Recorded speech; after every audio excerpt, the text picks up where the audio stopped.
A cold wind slipped through the dry valley floor, brushing softly over the cracked soil like a whisper from the distant past. I remember standing quietly beside my father that morning, staring down at the small dig site below. It didn't look like much, just a cluster of beige tents and a few tools scattered around the dusty ground. But to all of us, it felt like the center of the world, because buried beneath that ancient earth, scientists believed, were the remains of one of the earliest ancestors of humankind. For months, the team had carefully brushed away layers of rock, grain by grain, hoping to uncover even the tiniest fragment of bone or tooth. Some people in the nearby villages thought it was silly. "Why dig up old rocks when there's work to do?" they would say. But others, like my father, believed that by studying the past we could understand who we really are, and maybe even what lies ahead. I remember that exact moment when I heard one of the researchers shout, "We found something!" People rushed across the site, tools clutched in their hands, trying to stay calm even though their hearts were probably racing. They formed a careful circle around a narrow trench, barely breathing as the lead scientist leaned forward and lifted something out of the earth. At first, it looked like a small, weathered stone.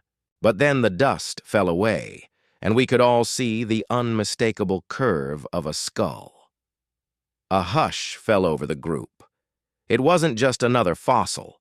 It was the key to a time when the world was wild and full of predators, and when our distant ancestors walked upright for the very first time. The scientists gently wrapped the fragile skull in white cloth and placed it in a special case. Everyone stared in awe, as if they were seeing a ghost from millions of years ago. I could almost imagine those ancient creatures moving across vast savannas, searching for water and food, trying to survive in a dangerous world. Back then, a small herd of antelopes might thunder past, dust exploding beneath their hooves. Giant cats with sharp fangs might stalk quietly in the tall grass. Every day must have been a struggle, yet somehow those early ancestors managed to live, build families, and learn new skills. And in doing so, they passed on a small spark, one that would eventually grow into the vast flame of human civilization. The researchers worked tirelessly in the following days. Every new fragment of bone they found seemed to reveal another piece of the story. A jawbone with worn teeth suggested that the ancient humans had chewed tough plants and maybe even cracked open nuts. A long, curved bone hinted that they stood upright, though perhaps not as steadily as we do now. Each discovery was carefully cataloged and photographed before being transported to the lab. At night, when the campfire flickered softly under the dark sky, the scientists would sit together and discuss their findings. I listened quietly, barely blinking as they pieced together the mystery. One of them explained that these fossils were nearly 4 million years old, much older than anything they had ever found in this region. "It means," he said in a calm but trembling voice, "that our ancestors began walking on 2 legs, much earlier than we thought." That sentence stayed with me for days. It made me imagine what it must have felt like to take those very first upright steps. Were they proud? Were they scared? Did they even realize they were doing something extraordinary? One morning, as the sun rose slowly across the landscape, the team uncovered something that left them completely speechless. It was the nearly complete skeleton of an adult female. Her bones were still beautifully aligned, like she had only just fallen asleep beneath the layers of earth. The scientists named her Asha, which means hope in an ancient language. Suddenly, the story became incredibly real. Asha wasn't just a pile of old bones. She was someone's mother, someone's daughter, someone who had lived and breathed and looked at the same sunrise that now warmed our backs. The researchers believed she might have been part of a small group of early hominins who gathered around watering holes, foraged for fruit, and protected one another from predators. Their entire lives revolved around survival, and yet they managed to find ways to thrive in a harsh world. The more I listened, the more I realized how remarkable their journey had been. Unlike powerful predators with sharp teeth or huge bodies, our ancestors had very few physical advantages. They were small and vulnerable. They couldn't run as fast as the antelopes, nor could they climb trees as swiftly as monkeys. But they had something else, something that would eventually change the planet forever. They had curiosity. As the team studied the bones, they noticed small wear marks on Asha's fingers. One of the scientists suggested that she may have been using simple tools, perhaps stones to crack open seeds or sticks to dig up roots. It might not sound impressive, but in reality, that moment was the beginning of something extraordinary. It was the moment when our ancestors began to shape the world, instead of simply surviving in it. When Asha lifted a stone and used it to break a nut, she wasn't just eating, she was solving a problem. And with every new problem they solved, they became more confident and creative. They started to watch how animals behaved, how rivers changed during the seasons, how the stars appeared in the night sky. All of those observations helped them make better decisions and keep their families safe. The scientists also found small traces of ash deep in the soil near the fossils. It raised a fascinating question. Could these early humans have used fire? The team wasn't certain, but the possibility alone sent chills down my spine. Fire is more than warmth or light. It is connection. It brings people together. It helps them share stories and protect themselves. If Asha and her companions had gathered around a small fire, they might have looked into each other's eyes and felt the same sense of belonging we feel today. I closed my eyes for a moment and tried to picture it. The flickering glow of flames. The soft murmur of voices, the steady rhythm of footsteps in the distance. Maybe one of them turned to another and shared a quiet laugh. Maybe someone held a small child in their arms and whispered a gentle promise of safety. Even if we'll never know exactly what happened, the idea alone made me feel incredibly close to those ancient people. As the days passed, more fossils were unearthed. The researchers discovered traces of stone flakes, possibly the result of purposeful shaping. They noticed patterns in the wear marks that suggested repetitive actions. All of it pointed to the same breathtaking conclusion. These early humans weren't just surviving, they were learning, adapting, improving, and that perhaps is the most important part of their story. By the end of the week, the camp was buzzing with excitement. Scientists from other countries began to arrive, eager to see the discoveries with their own eyes. They crowded around the tables where the bones were carefully laid out, whispering to one another and taking notes. Some of them even shed quiet tears, moved by the profound realization that they were looking at the very roots of humanity. One of the senior scientists stood before the crowd and spoke softly, his voice full of emotion. "We often imagine our ancestors as primitive or simple," he said, "but every bone we uncover tells us that they possessed incredible resilience, creativity, and courage. Without them, we would not be here today." Everyone nodded in silence. It felt like we were witnessing something sacred. Before the fossils were transported to the National Museum for further study, the team held a small ceremony. They placed flowers near the site where Asha had been found and thanked her for the knowledge she had given us. I stood there, holding my father's hand, and made a promise in my heart.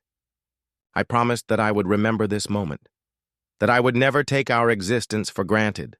Millions of years had passed since Asha walked the earth, yet her story had survived in the dust, waiting to be discovered. And now, thanks to dedicated scientists and their careful work, her voice had finally been heard again.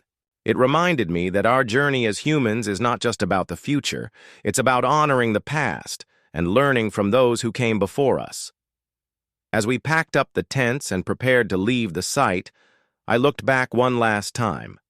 The sun was setting, painting the valley in warm shades of gold and red.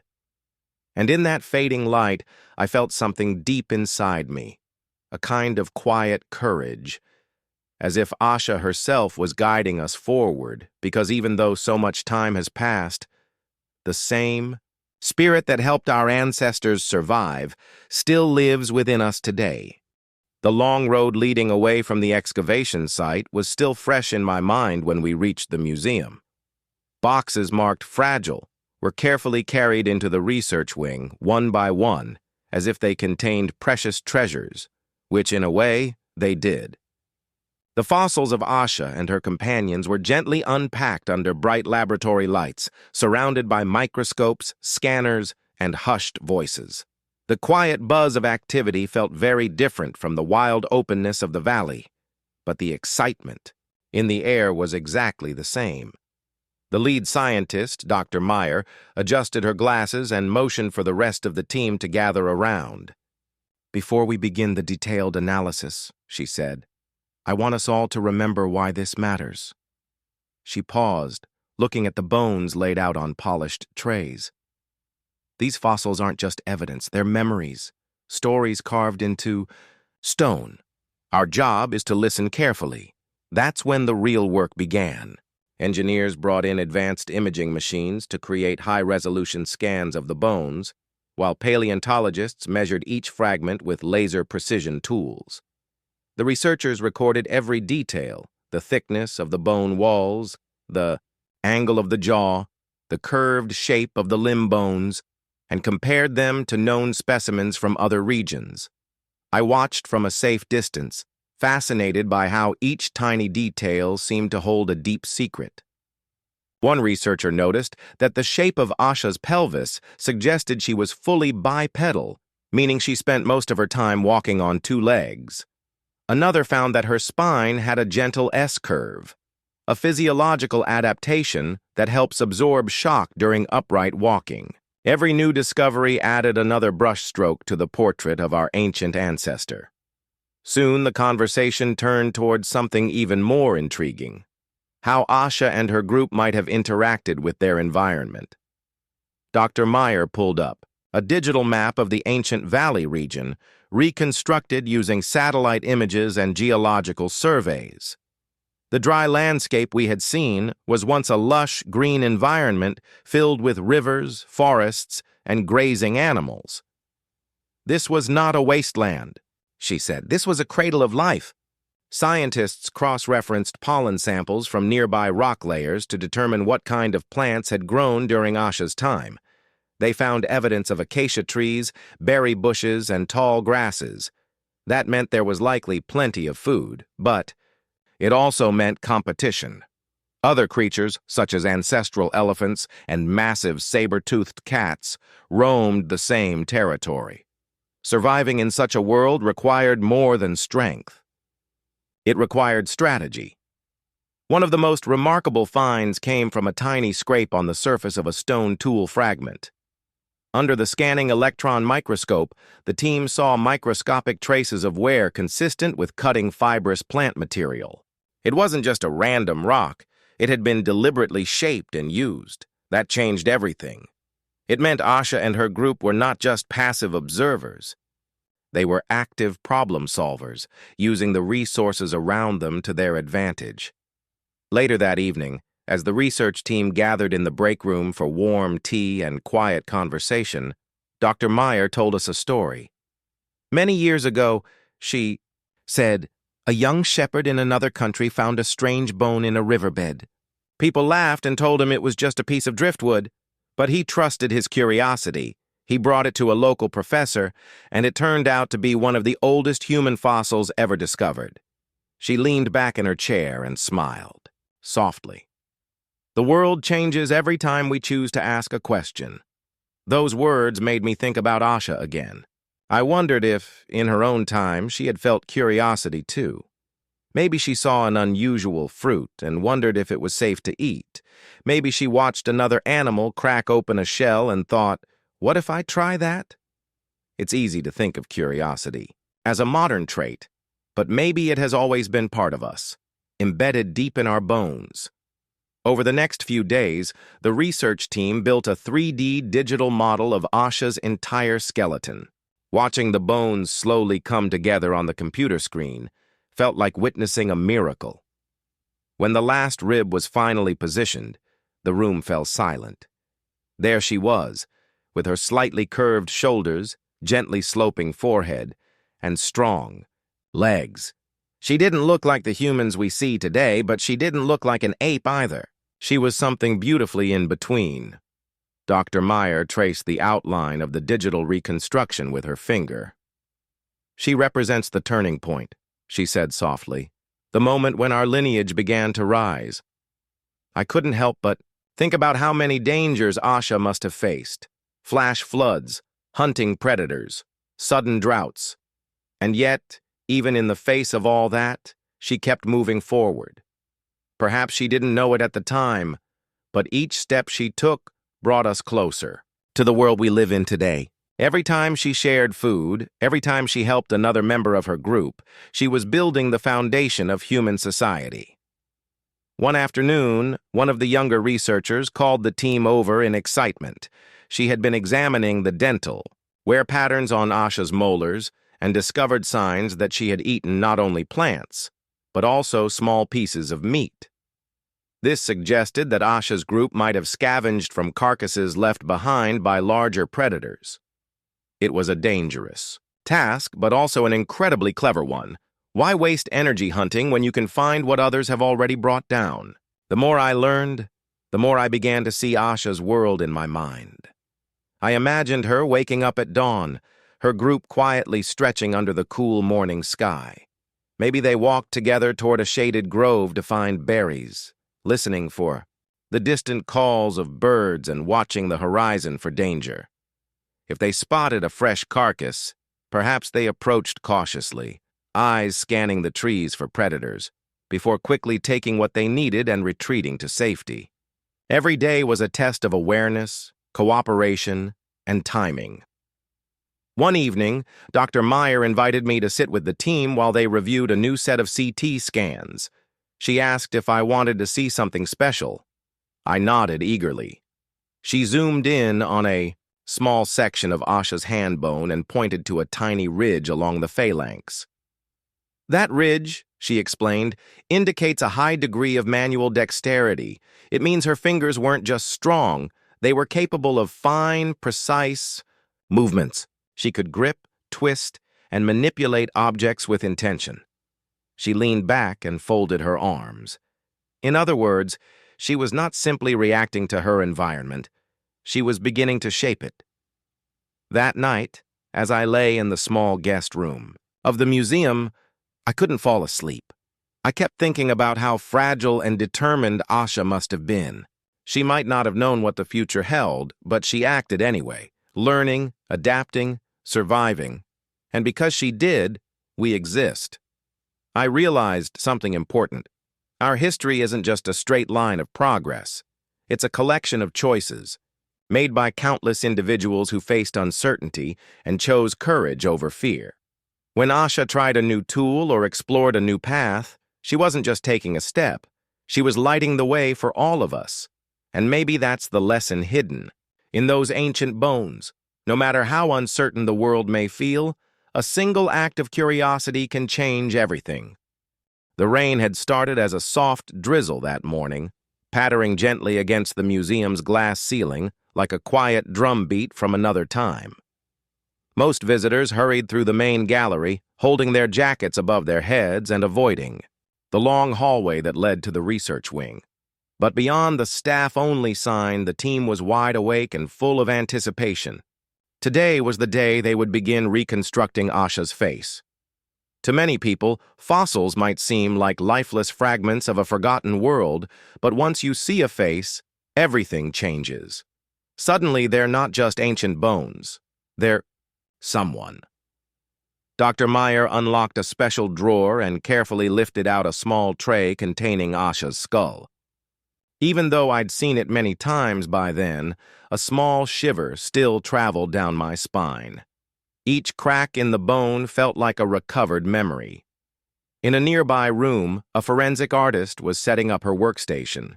She had clay, sculpting tools, a computer for reference, and a calm, focused expression that suggested she knew exactly how important her task was. The room fell completely silent as she placed the digital skull model on her screen and slowly began to recreate the missing tissue. Millimeter by millimeter, she added muscle, fat, and skin, guided by anatomical markers and decades of comparative data. At first, it looked more like a blurred shadow, but as the hours passed, the face grew clearer, a subtle curve of the brow, the faint outline of cheekbones, a slightly wide nose, and then, finally, the hint of a gentle, thoughtful expression. One of the researchers leaned forward with tears in his eyes. "She looks like she's thinking," he whispered. The artist nodded slowly. "Maybe she was." Watching Asha's face appear made me wonder what thoughts wandered through her mind long ago.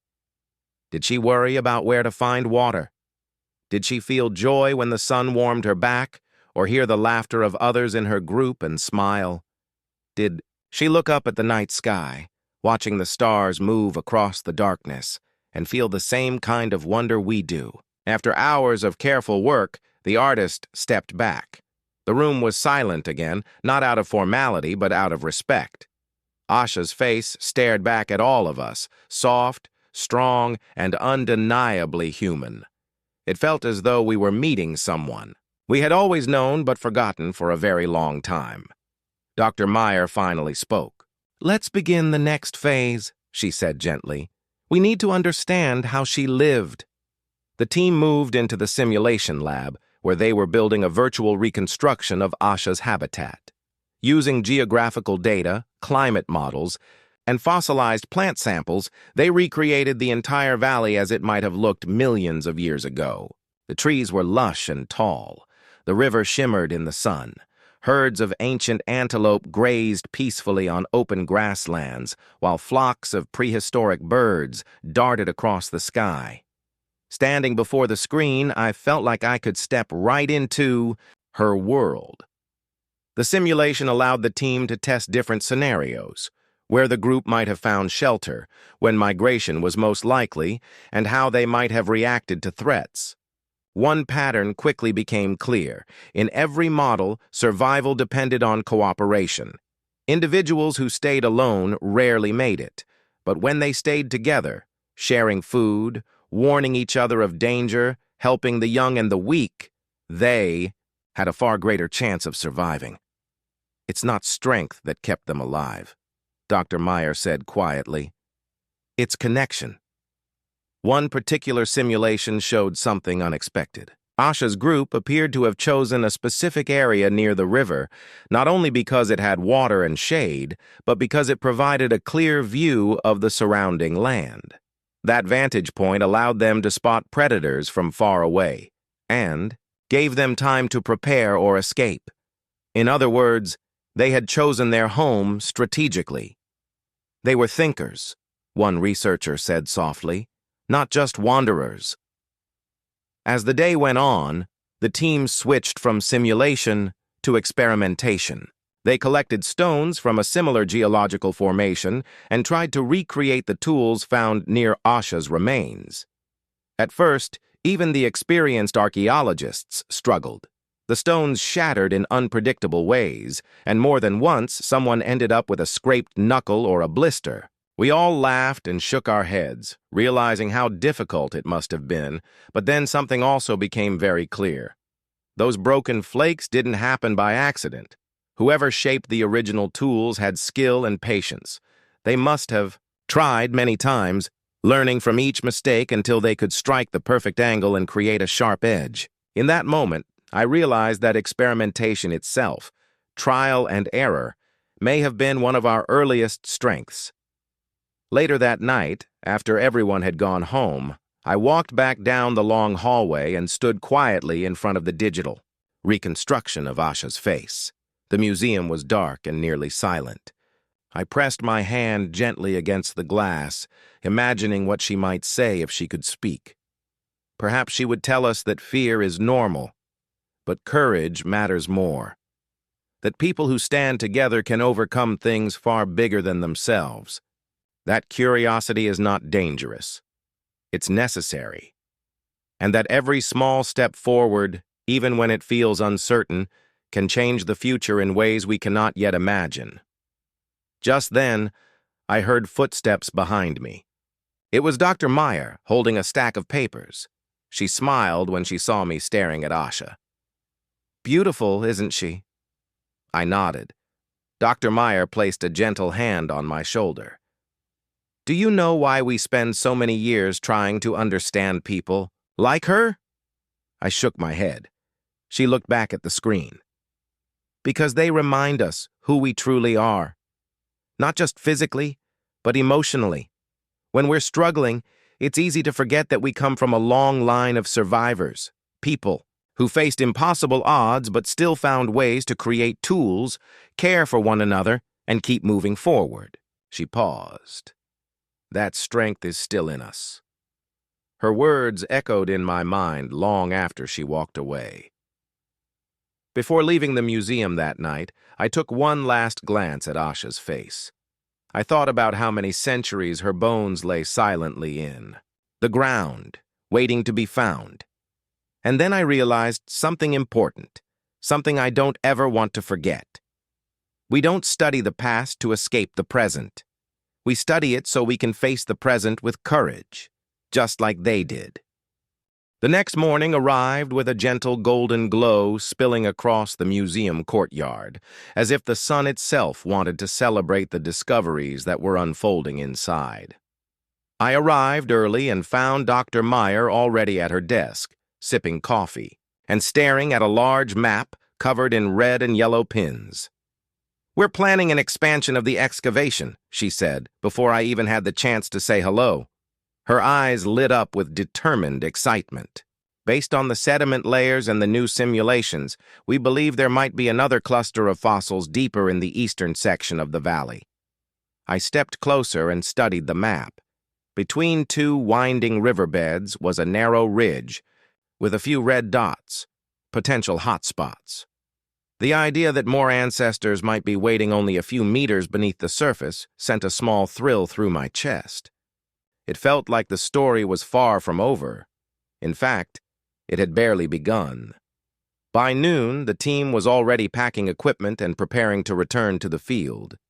Each box contained carefully labeled instruments, delicate brushes, trowels, GPS scanners, protective wrappings, and even a portable imaging unit. But there was something different this time, a quiet confidence. Now that Asha's story had started to come to life, the team felt even more motivated to uncover what came next. When we finally returned to the valley, the landscape looked different than before, not in appearance but in meaning. Every hill, every rock, every shift in the wind felt like a clue. It was no longer just a dry stretch of earth. It was a living, breathing archive of the human journey. The camp was set up swiftly, like a well-practiced orchestra setting the stage for a long-awaited performance. The new excavation site lay just beyond a curve in the river, sheltered by a rocky outcrop that cast thin shadows on the ground. Standing there, I tried to imagine what the land must have looked like millions of years ago. I could almost hear the soft splash of animals drinking at the river's edge and the rustle of tall grass as something moved carefully through it. On the first afternoon of digging, one of the graduate students suddenly paused and raised her hand. "There's something here," she said, her voice steady but full of excitement. We gathered around as she carefully brushed away the loose soil. A thin, curved object began to emerge, slightly thicker at one end and smooth along its length. "It's a rib," Dr. Meyer said quietly, kneeling down to take a closer look. "From another adult." Minutes later, another bone appeared nearby. Then another. A jaw fragment. A section of pelvis. The remains were scattered, as if the individual had been partially moved or disturbed, perhaps by a predator or by a flood long after death. But there was no doubt. This was a new member of Asha's group. As the bones were uncovered, the researchers began making careful notes about their orientation and depth. What fascinated them most was that the bones were intermixed with more stone tools, and this time, a different kind. These tools were thinner, sharper, and shaped with far greater skill. The difference was obvious even to me. It was like comparing a simple stick to a carefully carved blade. This could mean one of two things, Dr. Meyer said, brushing her fingers gently over the edge of a flake. Either the same group improved their techniques over time, or another, more advanced group interacted with them.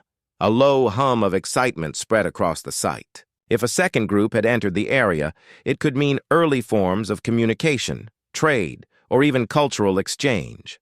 The possibility that two distinct hominin groups might have crossed paths was breathtaking. It opened the door to an even deeper story, one of relationships and encounters that might have influenced the very course of human evolution. That night, the campfire flickered in the cool breeze as we sat in a quiet circle, listening to the distant chorus of insects. No one spoke for a long time. We were all deep in thought, imagining what those early interactions might have looked like. Did they greet one another cautiously? Did they watch from a distance? Or did they approach slowly, offering a gesture of peace? Perhaps they shared food, ideas, or even learned new skills from one another. One of the younger researchers broke the silence softly. What if this was the first time two different branches of the human family ever connected? Dr. Meyer nodded, gazing into the fire like she could almost see the past reflected in the glowing embers. If that's true, she said, then this valley wasn't just a home. It was a crossroads. The idea sent a warm chill down my spine. A crossroads, a place where different paths converge, where strangers become allies, where new ideas are born. It reminded me that the story of our ancestors was not isolated or linear. It was woven from countless moments of contact, some gentle, some difficult, but each one meaningful. The next morning, the excavation continued with renewed energy. More bones were found, each one adding another sentence to the unfolding narrative. Among the most astonishing discoveries was a small fragment of what appeared to be a necklace. Tiny pierced shells, polished by time and strung together with something that had long since disintegrated. At first, the team could hardly believe it. A necklace suggested something deeply human. The desire to adorn, to express identity, or perhaps to carry a memory. It wasn't just practical. It was symbolic. "Look at this," one of the archaeologists whispered, holding the delicate fragment in her gloved hand. This wasn't made for survival. This was made for meaning. Dr. Meyer carefully placed the fragment in a protective case and looked out across the excavation site.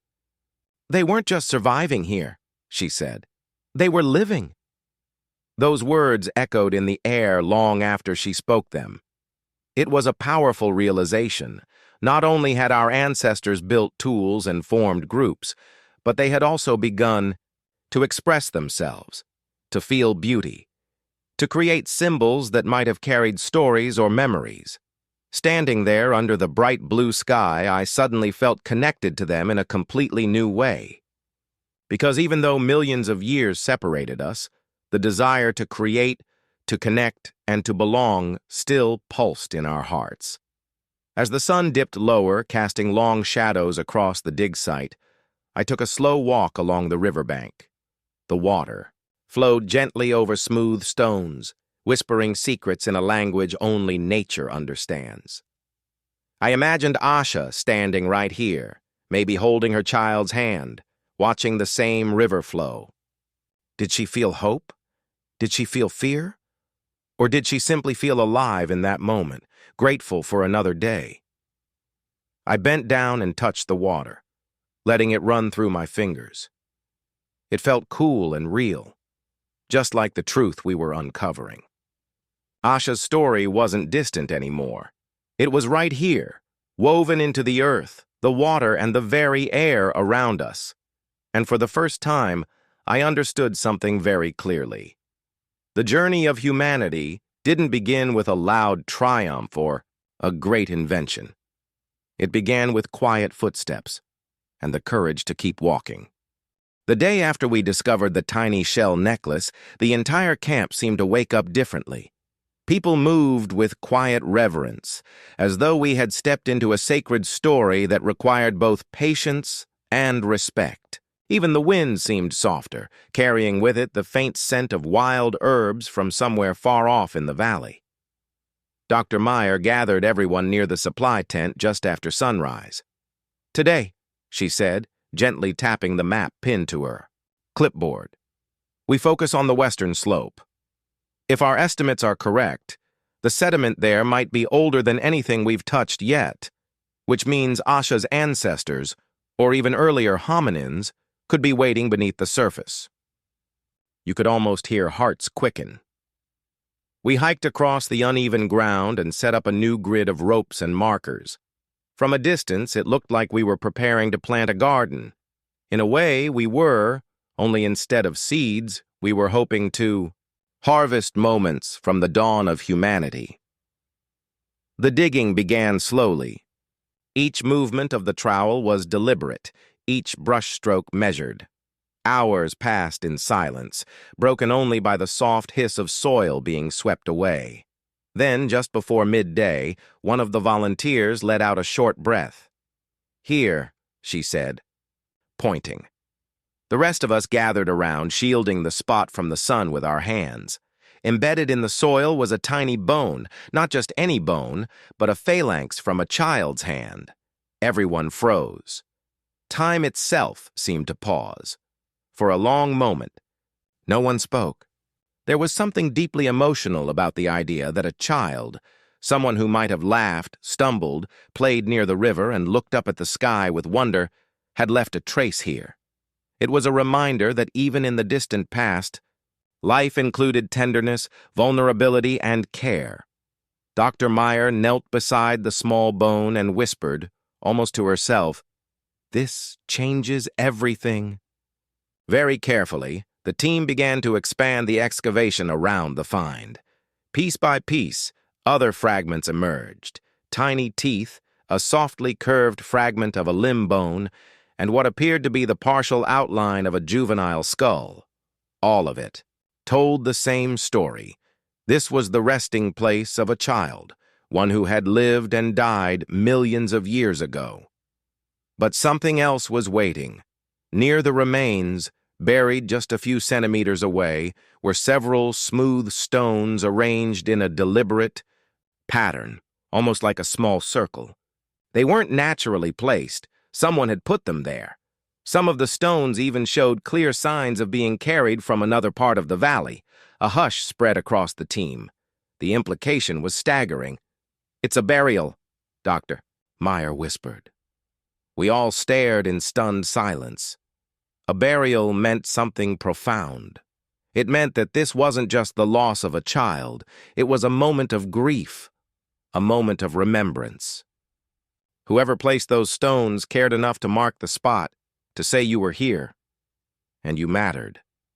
It suggested the beginnings of empathy, of love. Later that evening, as we sat around the campfire, the flames flickered softly across our faces. No one told jokes or exchanged casual stories. Instead, we sat quietly, lost in thought, as if we could feel the sorrow of that ancient moment stretching across time to reach us. After a long pause, one of the senior researchers finally spoke. "They buried their young," he said, his voice steady but filled with emotion. "That means they recognized loss. They recognized connection that goes beyond life." Dr. Meyer nodded, staring into the fire. "And that," she said softly, "is the beginning of what makes us human." Her words sank deep into the stillness of the valley. The next day, the excavation became even more focused and detailed. Every stone, every fragment from around the burial site was carefully cataloged and photographed. Soil samples were taken to look for traces of pollen, charcoal, or other microscopic clues. In the lab, they would search for evidence of flowers or plant fibers that might have been placed alongside the body, another possible sign of a ritual.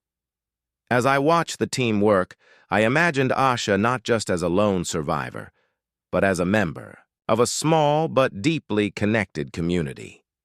I pictured her kneeling next to this very spot, laying one of those smooth stones with trembling hands, perhaps offering a soft sound of grief or comfort. The image felt so real that it brought a lump to my throat. The rest of the afternoon, the researchers continued mapping the western slope. Tools were uncovered, more advanced than before, and near the riverbank, another surprise, a cluster of carved bone fragments that appeared to have markings on them. Not random scratches, but intentional, repeating lines. Some angled, some straight. Could this be an early form of notation? Someone asked. Like keeping track of days or seasons? Dr. Meyer held one of the pieces up to the light and shook her head slowly, not in disagreement, but in awe. If it is, she said, then this valley isn't just a place of survival. It's a place of thought, of memory, of meaning. Just before dusk, the sky lit up in deep shades of gold and purple. We stood there, tools in hand, watching the last rays of sunlight spill over the excavation site. The gentle breeze brushed against our cheeks, like a quiet acknowledgement from long ago. It was then that I realized something I hadn't fully understood before. Our ancestors didn't just pave the road to the future, they carried with them the very things that make life worth living: curiosity, kindness, creativity, and the courage to love, even when life was uncertain. The fossils were beautiful. The tools were remarkable, but it was the small circle of stones, the quiet burial of a child, that told the real story, a story that still lives in our hearts today.